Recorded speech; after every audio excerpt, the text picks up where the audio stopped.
மதுரை 18ஆம் படி கருப்பின் வரலாறு. அந்த 18ஆம் படி கோவில்ல இருக்கிற அந்த 18 படிகளும் படிகள் கிடையாது. மாந்திரிக செய்கிற மந்திரவாதிகளின் ஜீவ சமாதி அது. அதுக்கு மேல தான் 18ஆம் படியான் கருப்பு உட்கார்ந்திருப்பாரு. இந்த 18ஆம் படி கருப்பு மதுரையில எப்படி உருவானாரு? பாண்டிய நாட்டுல இருக்கிற அழகர் கோவிலுக்கு சேல நாட்டு மன்னன் வராரு. அழகரை பார்த்தோன்னே அவரோட அழகுல மயங்கி பிரமிச்சு போய் நிக்கிறாரு. இந்த அழகரை எப்படியாச்சும் கடத்தி நம்ம நாட்டுக்கு கொண்டு வரணும்னு எவ்வளவோ திட்டம் போடுறாரு. அந்த சேல நாட்டுல உள்ளவங்க சொல்றாங்க அது ஒரு சக்தி வாய்ந்த சிலை, அது அவ்வளவு சீக்கிரம் கொண்டு வர முடியாதுன்னு.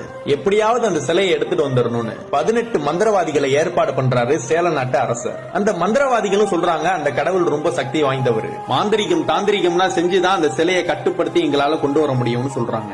அதுக்கு நீங்க எங்களுக்கு காவலுக்கு யாரையாவது அனுப்புங்கன்னு சொல்றாங்க. அந்த சேல நாட்டு அரசரும் அதுக்கு நான் சம்மதிச்சுட்டு 18ஆம் படியான் கருப்ப காவலுக்கு அனுப்புறாரு. அந்த 18 மந்திரவாதிகளும் அந்த அழகர் கோயிலுக்கு போறாங்க. அந்த 18 மந்திரவாதிகளுக்கு காவலா கருப்பும் போறாரு. அந்த மந்திரவாதிகள்லாம் கோயிலுக்குள்ள போனோன்னு யாரோட கண்களுக்கும் நம்ம தெரியக்கூடாதுன்னு ஒரு மாந்திரிக மைய கண்ணுல தடவுறாங்க. அந்த அழகரோட அழகுல இந்த மந்திரவாதிகளும் மயங்கி போயிடுறாங்க.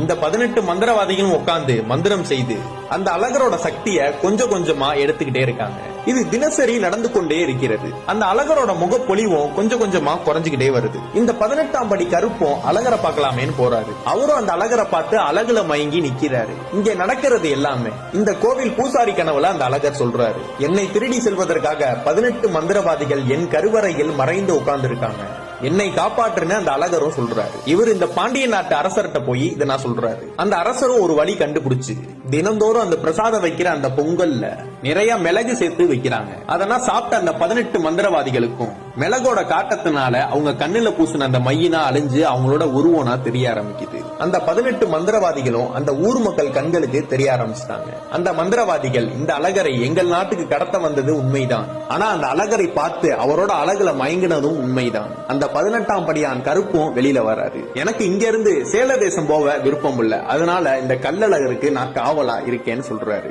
இந்த 18 மந்திரவாதிகளும் நாங்கள் எல்லாரும் செய்தது தவறுன்னு சொல்லி எந்த அழகரை நாங்கள் கடத்த சென்றோமோ அந்த அழகருக்கு காவலா நாங்க இருக்கோம், அந்த பொறுப்பை எங்களுக்கு கொடுங்கன்னு சொல்றாங்க. அதை இவங்க பிறவி பயனா எடுத்துக்கிட்டு அந்த அழகரை காக்குறாங்க.